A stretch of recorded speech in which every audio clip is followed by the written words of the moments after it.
Монгол Улсын засгийн газрын шийдвэрээр Монгол Улс дэлхийн ур чадвар олон улсын 43 дахь тэмцээнд Монгол Улсын баг анх удаага оролцох гэж байна.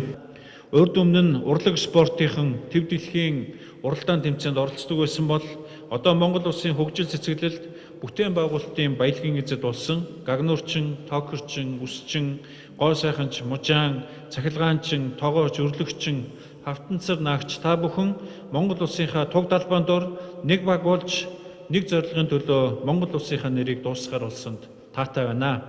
Мөн үүрэг хариуцлага ухамсарлан атгсан гар шиг хүчтэй байж ухаалаг, самбаатай, ур чадвараараа өрсөлдөн амжилт гарган эх орныхоо нэрийг дуудуулан ээж аав, ачид багш нар ард олонныхоо сэтгэлийг баярлуулна гэдэгт итгэж байна.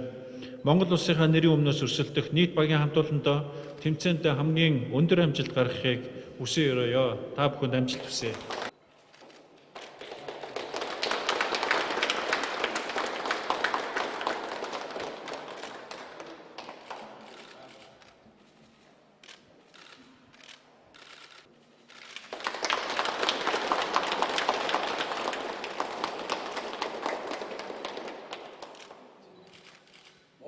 Монгол Улсын ерөнхий сайд сайхан бэлэг танд бас хөдөлмөрийн амны сайд Чин зэрэг сайд өөртөө маш их баярлалаа.